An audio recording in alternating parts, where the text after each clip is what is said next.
we have our own money and we have the knowledge of how to manage that money, it allows us to make better choices.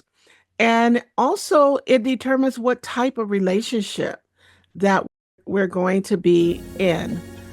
Welcome to Women's Thrive podcast. This is where you'll get to hear incredible stories of female entrepreneurs, business owners, women from all walks of life. Myself, Raymond Jan, and my co-host Abigail will be interviewing incredible women, hearing inspiring stories of women from all around the world. I have no doubt that you will find something that will be life-changing for you. Make sure you hit that subscribe button and join us for our future episodes. Hi, everyone, and welcome to another episode of the Women Thrive podcast. My name is Abigail Rebecca, and today we are going to talk about one of my favorite subjects, and that is money.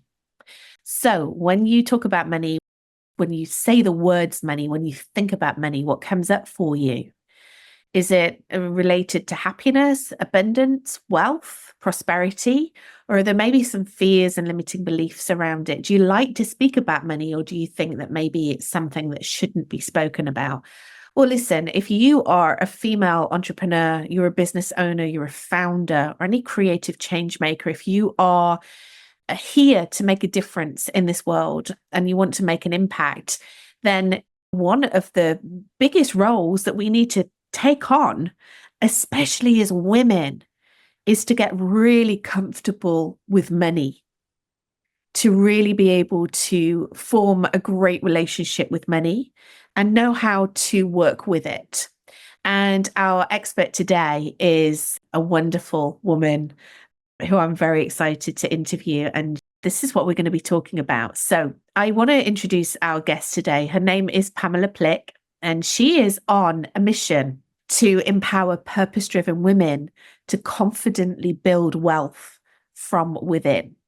She's also an author. She's written the book Rise to the Money Power, a step-by-step guide for building the foundation for an empowered relationship with money. And she provides the essential education, strategies, and tools to cultivate financial confidence, security, and freedom. Welcome, Pamela. It's so amazing to have you here. Oh, thank you, Abigail. I'm just honored to have this conversation with you. We were chatting a little bit off camera before we hit record, and you were sharing so beautifully and eloquently about why it's so important for us as entrepreneurial women, if we really want to fulfill our purpose and make this impact, to maybe heal our relationship with money, but definitely, do this money work. And we're definitely going to be talking about that, and also about your book, which I see behind you. I'd really love to know, actually, like what your story is. Like, how did you get into this, and how did you get into working with your beautiful work around money?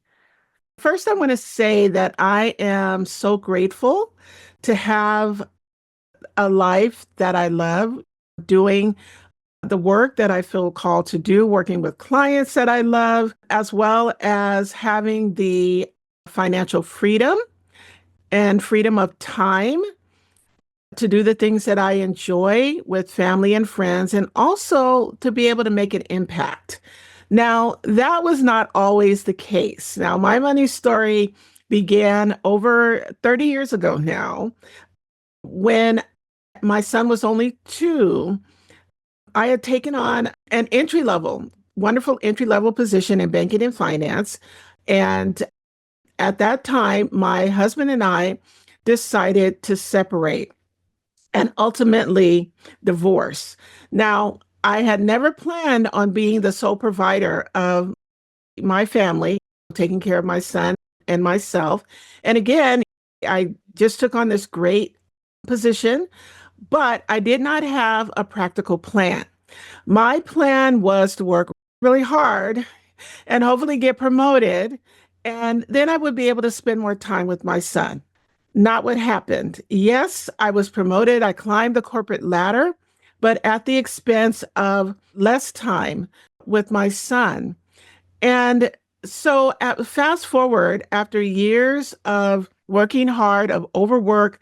I felt drained, not just physically because of the work that I had done over the years, but also mentally and spiritually. And I had to ask myself, is this truly what I wanted?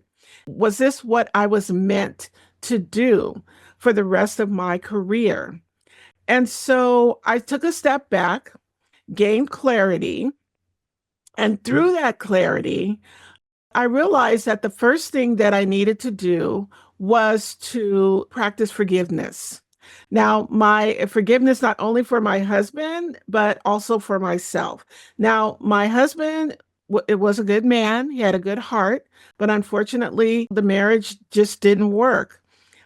And then I also needed to forgive myself because honestly, I felt like a failure because here I was with a young child and divorced. So I needed to let that go because I realized that with through forgiveness, when you harbor resentment or anger, that keeps us stuck. So I needed to let that go so that the prosperity could that I desired could come in. And then secondly, I took a look at the ways that I was living my life and managing my finances and looking at how if it was really in alignment with my values or not. And I realized that it wasn't. And so what I did was I stepped into more education, became a certified financial planner practitioner, as well as a certified money coach, learned everything that I could learn about creating financial stability, financial freedom, and then I realized that no, I was not meant to be in corporate America through my entire work career. And so I decided that I wanted to start my own practice and to support other women who may not have gone through a divorce, but definitely have gone through some type of catalyst towards change. And I realized also that through my divorce, it was the catalyst that propelled me on the journey that I'm on today. So, again, I'm so grateful to have a thriving business working with amazing clients and being able to have the impact or make the impact and support the causes that I'm passionate about. And I want to just, as a side note, I want to mention that my son, Frank, is an amazing man. He's the light of my life. And as a bonus, I have a beautiful daughter in law as well. So I'm so grateful. That's so lovely. And what an amazing mama he has in you. I really love your story. I love what you have done to take responsibility for your own financial success and the fact that you've been able to change your life in that way. And then in turn, you're helping others do it. I mean, it's a real service society because we hear it all the time, don't we, about how very often as women, we can be so disempowered by money.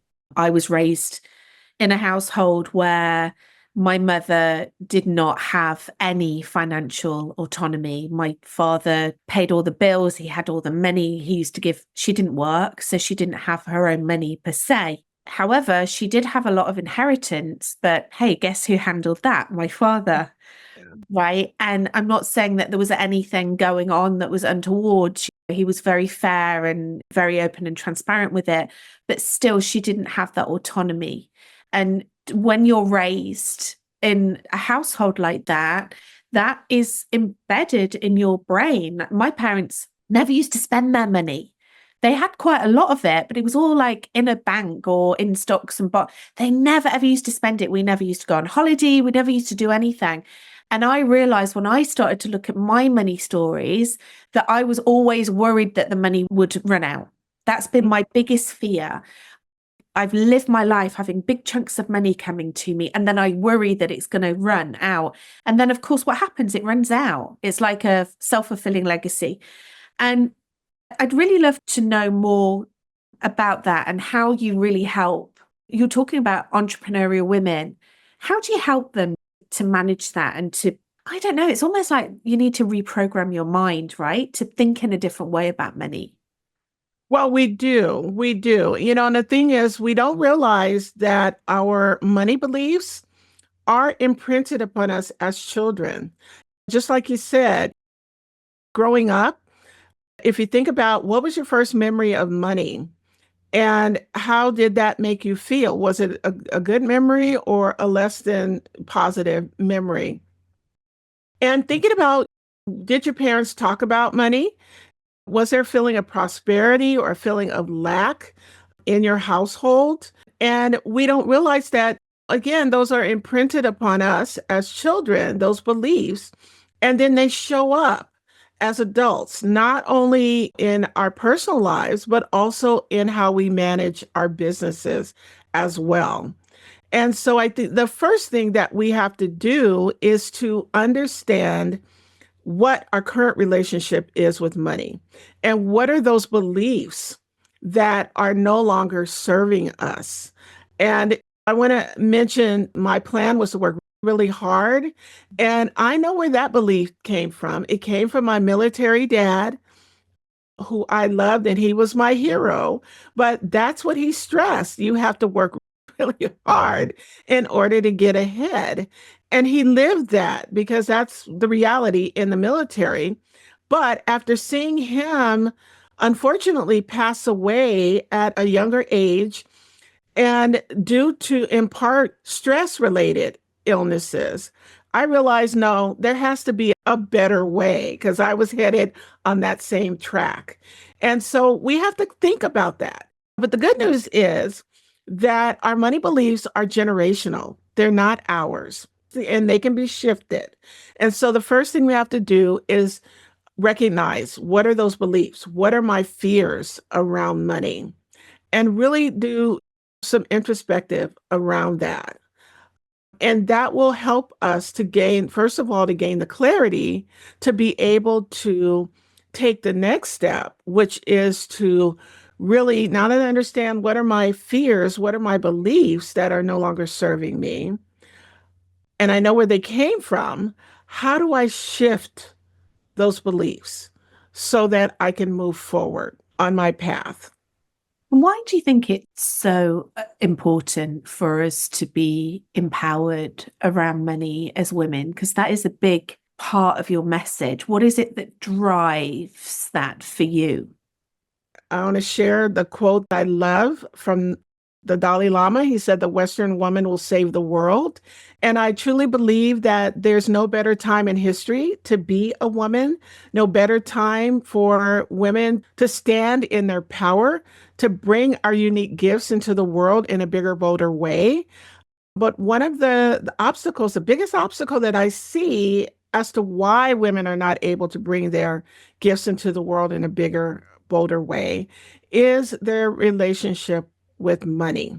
And the other thing is that in terms of women make about 83 cents on the dollar compared to men, but we level that playing field. Now, this is mainly in corporate America, but we level that playing field when we have our own businesses.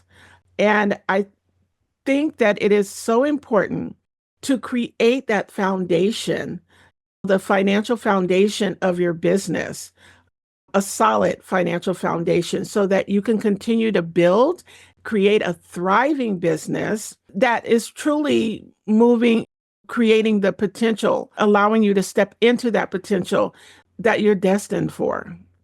I love that you're speaking about that. And when you were just sharing that, Pamela, again, I was thinking about my mum because I do refer to my mum quite a lot when I think about money and I think about a woman's relationship with money and how I was brought up to kind of view that. And if I think about my mum in that position, she didn't have any choices. She didn't have any freedom. Like if she decided that she wanted to leave my father, she would never have been able to do it because she didn't have the resources to do it. She didn't have the know-how to do it. A lot of things were kind of kept from her. She wasn't able to do that. And I remember at a very early age thinking to myself, I never want to feel like that. I never want to be reliant on anyone else for my own financial freedom. But guess what happened? I also went and worked in corporate. So I might not have been reliant on a man for my money, but I was definitely reliant on my corporation. And they could have just got rid of me straight away. So I feel now, and I agree with you, like running my own business. Yes, okay, sometimes it might be scary and you don't have that regular paycheck check, but oh my goodness, it feels so good to be able to know that how to make money, not just how to make it, but also how to hold on to it. And then not to have a glass ceiling, right? You can create it. You can just carry on creating it. Absolutely. And my mom was in a similar situation. She was a stay-at-home mom while we were growing up. But I always I tell her, I'm like, you know what? The one thing, if anybody ever asks me, what was the one thing that your mother told you? And she would always say, make sure that you get an education so you don't have to depend on a man. So that stuck with me. And I did get my education. Now I say a man is not a financial plan, but it's about partnership. That's really what it's about. If you're in a relationship, it's about being a partner. But it is important that if we have our own money and we have the knowledge of how to manage that money, it gives us choices. So it allows us to make better choices. And also, it determines what type of relationship that we're going to be in. But it's so important to have that financial freedom. And even from a financial planning standpoint, typically, we as women, we live longer than men. When we marry, we typically marry spouses that are older. So a lot of times the family resources will go towards taking care of the man if he becomes ill or in the older years. And then there's no resources left for the woman. So it is just so important from planning for your financial future to make sure that you do have a good relationship with money. You have a working knowledge of how to make your own money and also how to manage that because we want to plan for a longer lifespan rather than a shorter one. I never thought of it that way, of course. If you're marrying someone that's older than you, and by default, women live longer, and then the man is older and gets sick and old and has that care, of course, the resources are going. That's a real aha moment for me. And I think sometimes we don't look that far ahead. And it's really important at any age to be able to empower ourselves financially. I love what you were talking about choices. It gives us choices. I've spoken about this before on podcasts. I've got an amazing partner, Kev, and we live together in this house. And I live with him because I've chosen to live with him because I love him, not because I'm financially dependent on him, not because I can't leave him because I wouldn't be able to sustain myself. And that is a real freedom when you can choose who to live with, where to live. It really does give us choices. And it's so important for us, especially with the world now, to have those choices as women and to have that financial empowerment, right? It really is. It really is. And I'm going to share my secret why behind what I do is I really want to do my part in changing the collective consciousness of women around their relationship with money because we have just such an amazing opportunity to help change the world. And as women and most of the women who will be watching this are on a mission. They're living their life on purpose. They desire to live an abundant life. And part of that abundance is financial prosperity. Because the more money that you have, or the more money that you're able to make in your business, the more you can do in the world and the more you can contribute. I work with a lot of creatives as well. They're like, I just want to do my work. I know I'm called to do this work. I don't want to think about money, but we need money, right? We live in the physical world, so we need money to navigate this world. But you don't have to keep it all. Long as you're making sure that you're taken care of financially, that, everything, your finances are in order. If you want to give it away, you're able to do that. You're able to make a bigger impact. So I think that is so key, especially for those of us that are living our life on purpose. We're ignited by purpose, by the work that we do, by getting our messages out into the world. We're having a conversation about this yesterday on one of our Women Thrive speaker calls. And obviously, you're part of that wonderful community. And we're so happy to have you on our stage. And it's such an important topic, one that I think we need to explore and we need to continuously talk about. One of the things that I just wanted to pick up on very briefly when you were talking about your story, you mentioned about forgiveness. And you said that forgiveness or not forgiving kind of can block many things. And I'm kind of assuming as well that also blocks prosperity. It blocks wealth coming to us. Can you talk into that a little bit, Pamela? Because I'd love to know what your thoughts are around that. Absolutely. With forgiveness, harboring like resentment or anger for whether it's people, situations that we were in, that does keep us stuck, our energy, because energy needs to flow, right? And so, in order for that energy to flow, we need to get rid of anything that is keeping us stuck or even lowering our vibration. So, I knew that was something that I really needed to work on first. And it's interesting because during that time, like the first year of my divorce, I felt like there was this dark cloud like right over my head following me around. And I knew that it had to do with not forgiving or needing to be able to forgive my ex-husband. And so once I worked through that, understanding that forgiveness doesn't mean forgiving the act, it's forgiving the person. And the forgiveness is not for them, it's for you, so that you can continue to move forward. And the same thing for me, forgiving myself was so key because I knew I did what I knew to do during that time. And doing the second guessing, or what if I had done this? Would this have changed? And we get into that and it keeps us stuck. Now, I wasn't able to fall apart during that time because I had my son to take care of, but this was this internal dialogue. And once I was able to move forward through the forgiveness, then things started to open up for me. I gained clarity around what are my next steps to be able to move forward. And that's also what I teach women.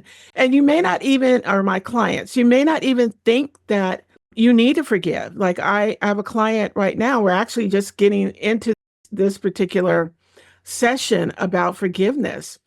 And one of the things exercises that I take my clients through is writing a forgiveness letter for those people that you felt, and this is related to money, that maybe did not support you the way that you felt you should have been supported, whether it's a spouse, or your parents.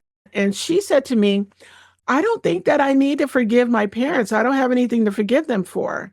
And I said, why don't you think about it? Because some of the beliefs that came up they came from your parents.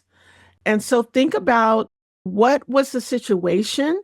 What would you have wanted them? How would you have wanted them to react differently? And letting them know that you forgive them. Now, again, that letter is not for you to send to anyone. It's really for the individual to be able to express that emotion and be able to clear it so that they can move forward. I love your explanation of it. And this forgiveness work is powerful, right? Because it's so triggering and it's so difficult to do, but it's so freeing I really felt like when I really went down and did my forgiveness work, and like you said, not just for other people, but also for myself, really being compassionate with myself and forgiving myself, it's really freeing. Of course, it's like when you can forgive, it declutters. And when you declutter, then that leaves space for the energy to flow in. And my belief certainly is that energy is money, or money is energy. So I love your take on that. Pamela, it's just been such a pleasure to speak to you today. I wish that our podcasts were longer because it is a really juicy subject, and we're really looking forward to hearing your talk on the Women Thrive stage next year. What is it that you're going to be sharing with us on your talk on the Women Thrive Summit? The title of my talk is Master Your Money, the 5 Pillars of Entrepreneurial Wealth.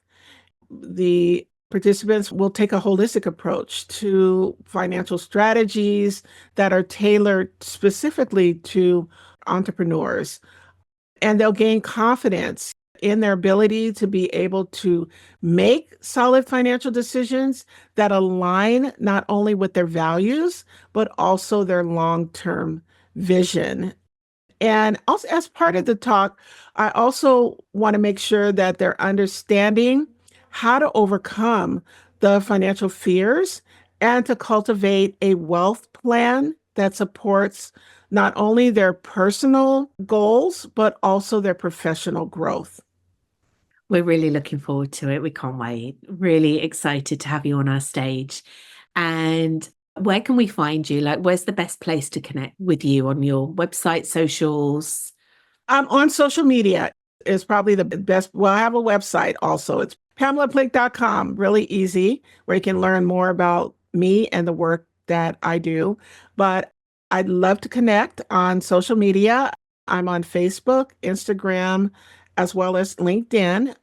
And I have an amazing community on Facebook. It's called Rise to Your Money Power, same title as my book. And it's a wonderful supportive community for purpose-driven women entrepreneurs who are building thriving businesses while creating an empowered relationship with money. So we have an awesome group of ladies. Nice. It's just been a real pleasure to spend this time with you. Thank you so much for coming on to our podcast today.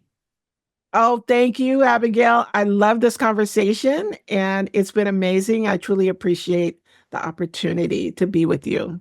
Absolutely. And let's keep this conversation going, right? We need to empower ourselves and feel comfortable and confident speaking about money, desiring money, allowing it to flow to and fro. Pamela was talking there about letting the money go, right? Really being able to support other people with money and being able to pay for services with money. It's so empowering for us as women, and definitely a lot of work to be done in that respect. So follow Pamela on socials, go and visit her website, join her Facebook group, come and watch her talk on the Women Thrive Summit. Thank you so much for joining us today. Thanks, Pamela. Thank you so much. Thank you, everyone, for watching. We will see you on the next episode of the Women Thrive podcast. Thank you for tuning in to Women Thrive podcast. If you found today's episode empowering and inspiring, be sure to subscribe and follow us. Better yet, leave a review and share it with others. We're committed to bringing you more stories that will empower and inspire you on your own journey. Until next time, keep listening, keep learning, and keep pursuing your dreams.